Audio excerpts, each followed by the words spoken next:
Okay, so we all think of chaos as like the bad guy, right? You know, like pure disorder, everything's falling apart. Yeah, definitely. But what if I told you chaos has like a whole other side, like a creative side?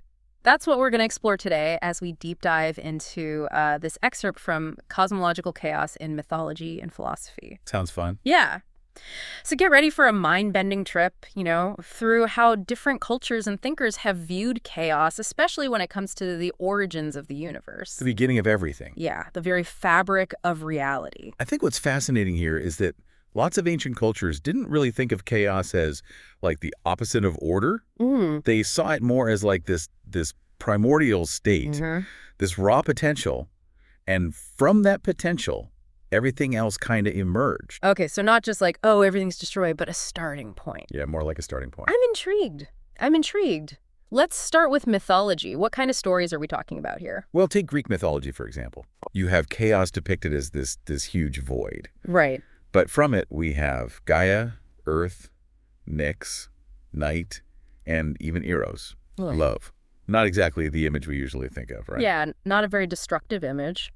That's such a cool image, though, like this formless void, and then creation comes out of that. Like, yeah. Possibility. And the Greeks aren't the only ones who saw it this way, right? No, not at all. Norse mythology has Gnunga Gap, this void that exists between fire and ice. Ooh, between fire and ice. And the idea is that the clash of these two elements inside this void, that's what sparked creation. Makes you think of the Big Bang, but like a mythological twist. Almost, yeah, that's fascinating. So it's the tension, that energy inside the chaos that leads to creation. I'm seeing a theme here. And if we look at Egyptian mythology, we have none, the primordial waters. Okay. And it represents this boundless possibility, but also a reminder that even in well-ordered systems, things can revert back to a chaotic state. Right, if the balance is disrupted. Yeah, exactly. That's interesting. That makes me think, even in our structured world today, are we ever really free from that? It's a good question. Yeah. And speaking of chaos as a transformative force, there's the Mesopotamian myth of Tiamat. Tiamat, I've heard of her. Isn't she that sea dragon? Yeah. She embodies chaos. Okay. And she battles the god Marduk. And Marduk slays her. Pretty dramatic story. And then from her remains, he creates the world. Whoa. So the heavens, the earth, it all comes from this embodiment of chaos. Wow. So even in death, there's that potential for something new. Definitely. I like that. This is definitely a different way of looking at things. Yeah, it is.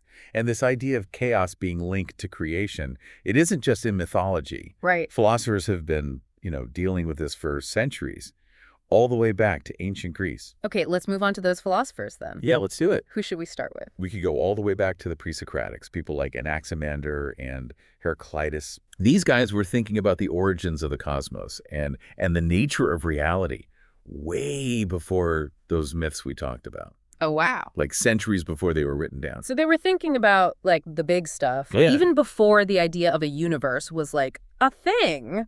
That's wild. Yeah. So what were some of their, like, main ideas about chaos? Well, Heraclitus is famous for this idea that, change is basically the nature of reality. And for him, chaos was a key part of that. It was the engine of change, the force that keeps everything moving. So change fueled by chaos is like built into everything. Exactly. Wow. That's a pretty different way to think about how we handle change in our own lives. It is. And of course, not every philosopher felt the same way about chaos. Right. Plato and Aristotle? Exactly. They both had some strong opinions, didn't they? Oh, yeah. Plato, he loved order, perfect forms. He saw chaos as like this disorder that had to be tamed. Right. Shaped by something bigger than us. Okay, so what about Aristotle? Wasn't he a little more, pro-chaos? He was. For Aristotle, chaos wasn't something to be afraid of.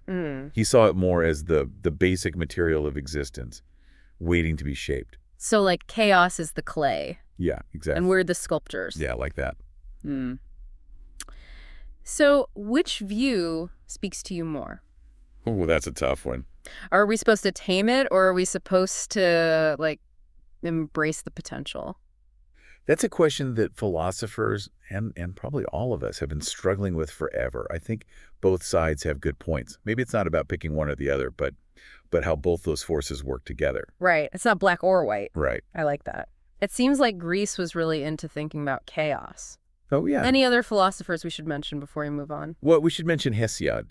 His Theogony is one of the earliest texts that really gets into this idea of cosmological chaos. Okay, Theogony.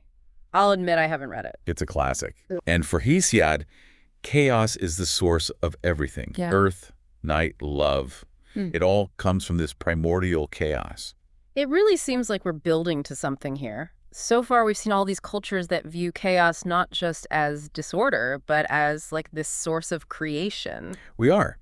And this is where it gets interesting. When we look at everything we've talked about, from myths to early philosophers, there's a theme. What's The idea that chaos and order aren't really opposites, but two sides of the same coin. Okay, I'm ready to flip that coin. Where do we go from here? It's like they're in this dance, Okay. constantly kind of push and pull against each other. And it's that back and forth that's where the magic really happens. All right, you got to tell me more about this magic. How does this chaos and order duality, how's it actually work, Well, think of it this way. Without chaos, without that random element, that disruption, there wouldn't be any innovation, no growth, no evolution. The whole universe, like we know it wouldn't even exist. Wow. So you're saying chaos is essential for progress.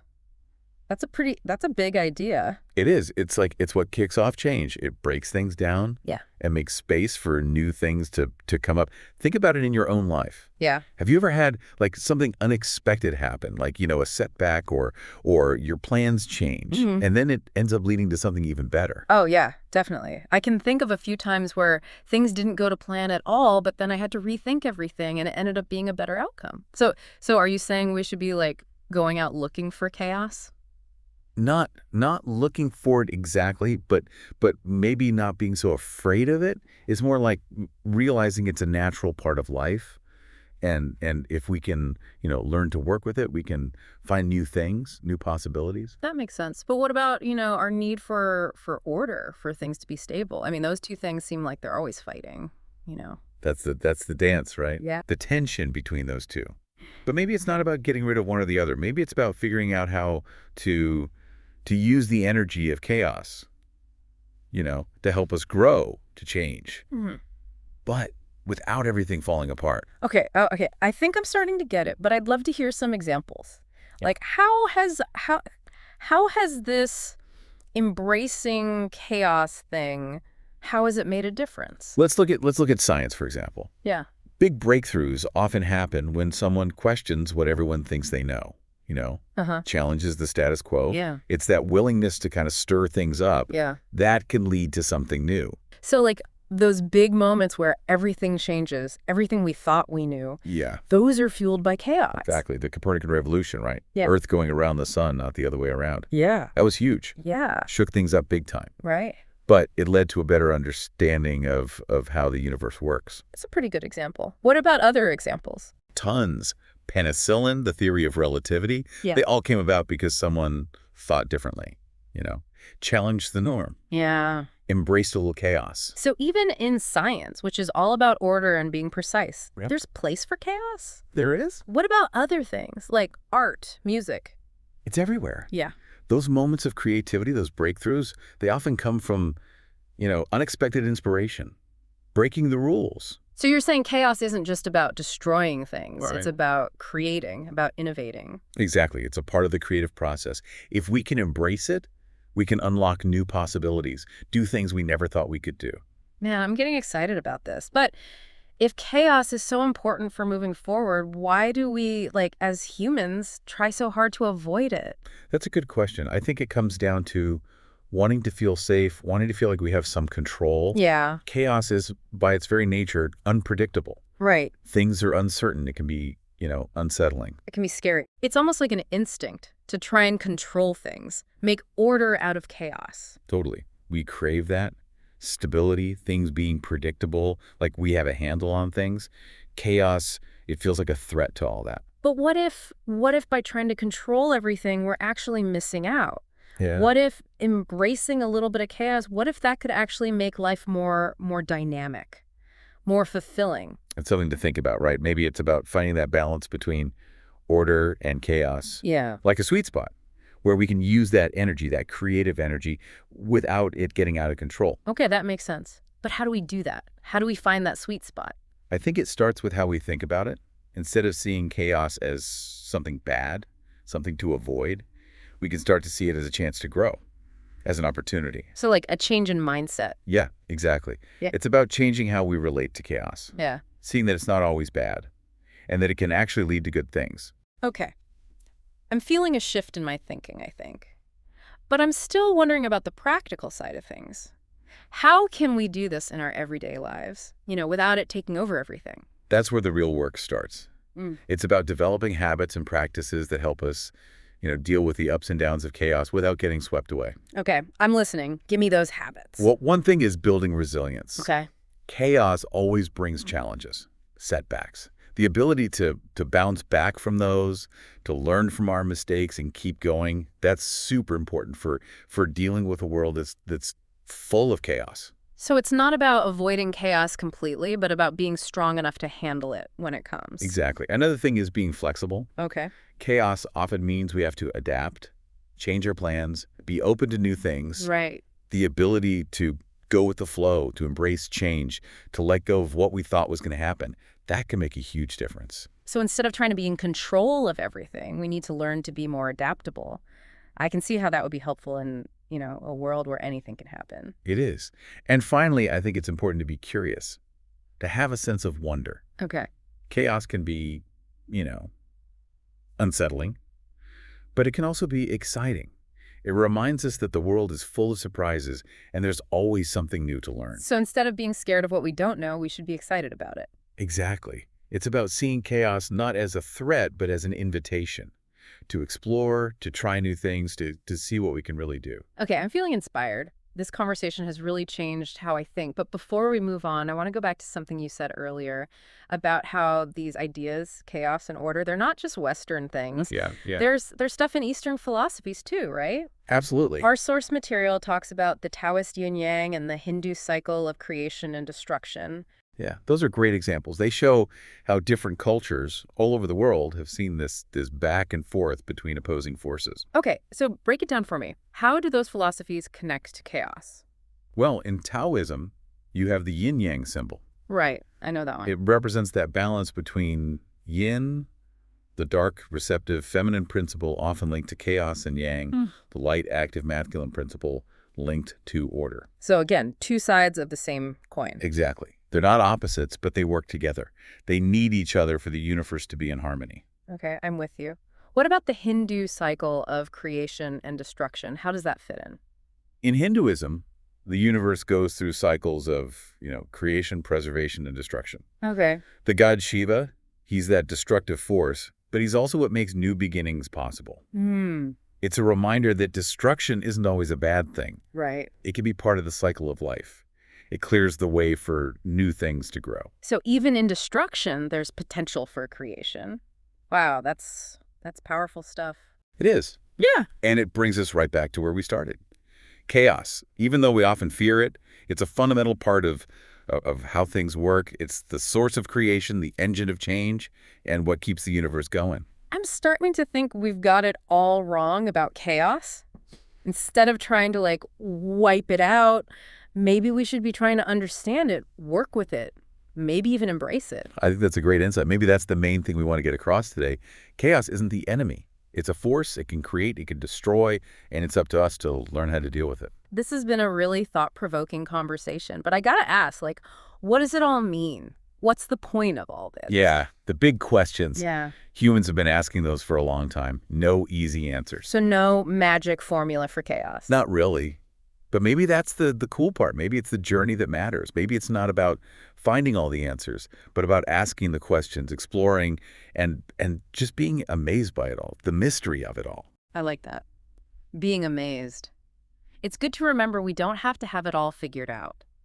But before we get too deep into that, how does all this apply to our lives? How can we use these ideas about chaos to live better, more meaningful lives? That's the million-dollar question, right? And I think we each have to find our own answer. So no one right answer. No, not really. But I think there are some things that can help. For example, we can start paying attention to chaos in our own lives. Okay. Where is it? How does it affect us? What can we learn from it? So being mindful, but for chaos. Yeah. kind of like that. By noticing it, we can start making choices about how we react to it.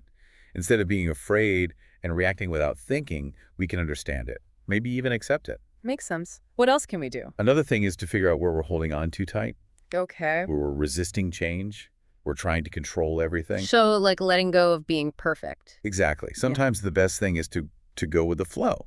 Trust that even in the middle of chaos, there's something bigger happening. That's a tough one, It is. but I'm willing to try. What else? Well, once we figure out where we're resisting change, we can start trying new ways of dealing with chaos. Okay. Maybe try something new, step out of our comfort zone, or just be more spontaneous. So, like, shake things up a bit. Exactly. Find ways to bring a little bit of healthy chaos into our lives. See what happens. I like that. Like, we can, like, work together with chaos Yeah. instead of fighting it. That's a great way to put it. I'm feeling a lot better about this chaos thing now, but I gotta admit, I'm still a little nervous about embracing it. It's understandable. Mm. But remember, you don't have to go all in right away. Start small, experiment, see what works for you. Okay, that helps. So, what's one small step I could take today to start embracing chaos? You could try something new, Right. something you've been curious about but a little afraid to try. It could be anything, like taking a different way to work, a new recipe, talking to someone you don't know. So just mix things up a little. Exactly. Doesn't have to be big, just something to get you out of your routine and open to new experiences. Okay, I can do that. And who knows, maybe that small step will turn into something amazing. You never know. That's the beauty of chaos. It's full of surprises. This whole conversation has been full of surprises. We started talking about chaos like it was this destructive force, and now we're talking about, like, using uncertainty to grow and have new experiences. It's pretty wild, right? How one idea can have so many layers and take us to such unexpected places. That's what makes exploring these big ideas so interesting. Totally agree. Well, I think we've come to the end of our deep dive into cosmological chaos. It's been a wild ride. It has. And I hope our listeners have had fun exploring these ideas with us. I know I have. Before we go, is there a final thought you want to leave our listeners with? How about this? Next time you run into chaos or uncertainty in your life, don't run away from it. Lean into it. See it as a chance to grow, to be creative, to change. That's a good one. Embrace the chaos. Exactly. You never know what amazing things might come out of it. And that's it for this deep dive. Until next time, keep exploring, keep asking questions, and keep diving deep. You know, thinking about chaos and how it plays a role in creating things and, change. It makes me think about how much we try to control things in the modern world. Yeah, for sure. We have all these systems and structures to, like, avoid risks, try to predict what will happen, maintain order. Right. Think about our schedules, how we rely on data algorithms, even like how we present ourselves online. It's like we're always trying to get rid of uncertainty. To make the world predictable? Yeah, exactly. So are you saying that's not always the best way? Well, I think it's worth thinking about what we might be giving up when we try to control everything. Trying to get rid of uncertainty. We might accidentally be stopping creativity, innovation, even our own growth. So we're choosing to feel secure, but maybe we're losing that sense of spontaneity. I can see how that could be a problem. Yeah, exactly. Security is important, but life is, like, inherently unpredictable. Right? Things happen. Plans change. Yeah. Unexpected stuff comes up. Yeah. And sometimes those unexpected things lead us to really amazing places. That's a good point. So are you saying we should be, like, actively looking for uncertainty? Not exactly looking for it, but maybe not being so afraid of it. Okay. It's more about realizing it's part of life, and if we're open to it, we can, find new possibilities. Okay, I'm getting this, but I have to say, it's still kind of scary. I get it. It feels like a big leap to, like, let go of control and just embrace the unknown. It can be. But you don't have to do it all at once, Yeah. Start small. Try things out. See what works. So what's one, like, small step I could take today to start embracing uncertainty? Maybe try something new that you've always been curious about, Okay. but maybe a little scared to try. Could be a hobby, a skill, anything. Right. Take a different way to work, try a new recipe, talk to someone you don't know. So just mix things up a little. Yeah, exactly. Doesn't have to be big. Just something to get you out of your comfort zone, Open to new things. Okay, I can do that. And who knows, maybe that'll lead to something really cool. You never know. That's the beauty of it. It's full of surprises. This whole conversation has been full of surprises. We started talking about chaos as, like, this destructive force, and now we're talking about using uncertainty to grow and find new experiences. It's pretty amazing, right? How one idea can be so complex and lead us to such unexpected places. Yeah, I think that's what makes exploring these big ideas so exciting. I completely agree. Well, I think we've reached the end of our deep dive into cosmological chaos. It's been a quite a journey. It has. I hope our listeners have enjoyed it. Me too. Yeah. Before we sign off, any final thoughts for our listeners? How about this? Next time you find yourself facing chaos or things feel uncertain, don't shy away from it. Go towards it. See it as a chance to grow, to be creative, to change. That's a great reminder. Embrace the chaos. Exactly. And you never know what might happen. That's it for this deep dive. Until next time, keep exploring, keep asking questions, and keep diving